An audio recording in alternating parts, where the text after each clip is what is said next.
मीरा भाईंदर में कई कार्यक्रमों का आयोजन होता रहता है। वैसे ही प्रबोधिनी रामभाऊ मालगी इस संस्था का 42वां वर्धापन दिन था। 1982 में आरएसएस द्वारा इस संस्था की स्थापना की गई थी। इसीलिए 42वें वर्धापन के दिन मीरा भाईंदर में एक कार्यक्रम आयोजित किया गया। साथ ही इस कार्यक्रम में बैच नंबर 8 के कई लोगों का कॉन्वोकेशन हुआ। इसी कार्यक्रम के अवसर पर राजनीति के बड़े जाने माने हस्तियां मौजूद थी। इस कार्यक्रम के अवसर पर पूर्व केंद्रीय मंत्री जनरल वी.के. सिंह, महाराष्ट्र राज्यसभा के सदस्य रह चुके विनय सहस्त्रबुद्धे, बीजेपी के बड़े नेता डॉक्टर महेंद्र सिंह और साथ ही लोकसभा सदस्य तेजस्वी सूर्या मौजूद थे। इस कार्यक्रम को लेकर इन मान्यवरों ने क्या कुछ कहा है, आइए सुनते हैं। सर, आज रामभाऊ मालगी प्रबोधिनी का 42वां वर्षगांठ है, स्थापना दिवस है, और मुझे ऐसा लगता है कि आप यहाँ पर इस स्थापना दिवस में पहली बार आए। आपको कैसा लगा और क्या कहेंगे? सर्वप्रथम तो मैं ये कहूंगा कि जिस लक्ष्य से संस्था की स्थापना हुई है, आज वो लक्ष्य के ऊपर द्रुत गति से अग्रसर है। और यहाँ पर जो एलुमनाई आए हैं, जो कोर्स चल रहा है, उनके साथ भी कल मेल मिलाप हुआ, विचार विमर्श हुआ, बातचीत हुई। तो एक सोच थी कि ये संस्था आगे आने वाले दिनों में एक राजनीतिक विचारधारा को और सुदृढ़ और अच्छा बनाएगी, वो आज सफल होता है। अभी संघ 100वें वर्ष में प्रवेश कर गया है और इस शताब्दी वर्ष में रामभाऊ मालगी प्रबोधिनी का स्थापना दिवस आया है और आपको यहाँ का बहुत लंबा अनुभव है, क्या कहेंगे सर?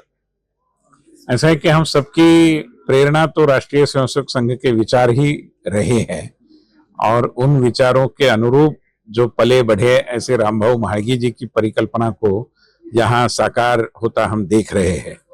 तो स्वाभाविक है कि समाज में जो भी नेतृत्व की कमियां कभी कभार नजर आती है, कई क्षेत्रों में नजर आती है, उनको पूरा करने के लिए देश को और समाज को आगे ले जाने वाला एक सशक्त और एक दृष्टि से जिनको हम कहेंगे कि सन्नद्ध नेतृत्व, जो क्षमतावान नेतृत्व है, वो निर्माण करने की कोशिश यहाँ है।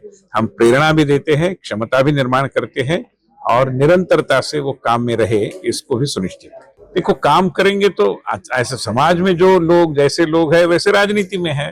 राजनीति में कहीं बाहर से थोड़ी ना लोग आते हैं, समाज के आते हैं। तो समाज के ही अच्छे लोगों को राजनीति में अच्छा रहने की प्रेरणा देने का काम हम करते हैं। और मैं मानता हूं कि समाज जितना अच्छा रहता है उतनी राजनीति भी अच्छी रहती है। मगर धारणा कभी कभार बन जाती है कि राजनीति में अच्छे लोग नहीं है। मैं मानता हूं कि राजनीति में अच्छे लोग आएंगे, आते रहेंगे, अच्छे ही बनते रहेंगे। इसको सुनिश्चित करने के प्रयास सभी ने करने चाहिए। सर, 2014 से देश में काफी बदलाव देखा जा रहा है, तो वर्तमान में आप रामभाऊ मालगी में क्या बदलाव देख रहे हैं? काफी कुछ बदलता रहता है। अभी नई नई टेक्नोलॉजीज आ रही है, हम उनके बारे में लोगों को सिखा रहे हैं। नए नए विषय, चुनौतियों भरे विषय भी आ रहे हैं, उनको भी सिखा रहे हैं।